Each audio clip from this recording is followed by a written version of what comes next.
Canelo Alvarez, etsapuwera na sa mga taga-Saudi. Sean Gibbons galante, Yumir Marshall and other boxing news.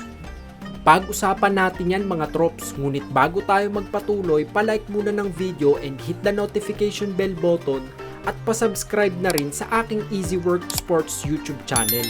Maraming salamat trops! So sa laban nga po sa pagitan ng ating pambato na si Yumir Marshall kontra sa Thailander na si Todsak Sinam, ay nanalo nga si Marshall via knockout sa round 4. Matapos mapatamaan ng left uppercut ni Marshall ay hindi na nakabangon si Sinam. Umarangkada na sa record na 5 wins with 3 knockouts at walang talo ang record ng ating kababayan. At susunod na nga ang Paris Olympics para irepresenta naman ang Pilipinas at mag-uumpisa ito sa buwan ng Hulyo.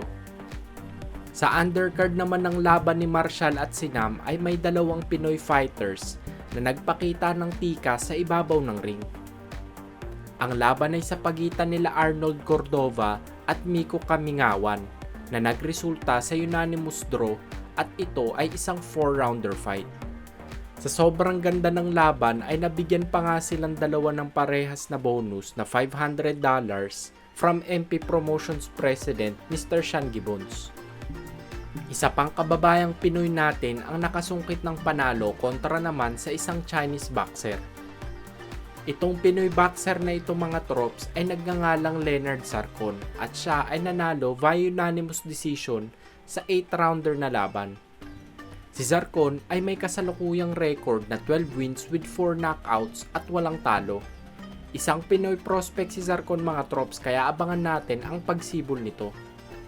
Sa huling balita naman mga trops ay mukhang maiitsapwera ng mga taga Saudi Arabia ang undisputed super middleweight champion Saul Canelo Alvarez.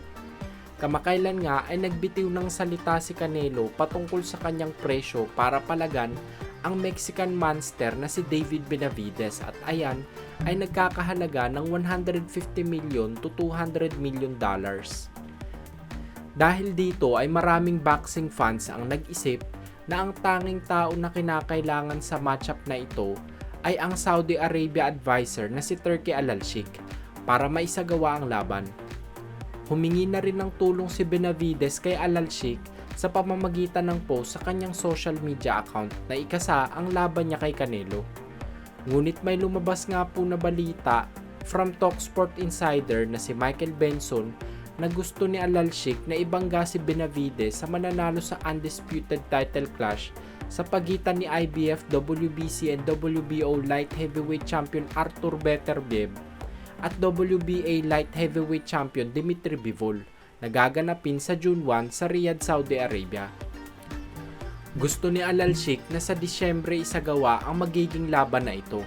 Ang kaso nga lang mga trops ay may rematch clause sa pagitan nila Bivol at Beterbiev kaya parang hindi kakayanin sa Disyembre.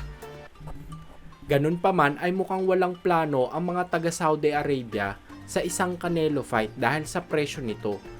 Ngunit kung magiging willing si Canelo na makipagnegosasyon ay baka po pwede pang bumaba ang kanyang asking price.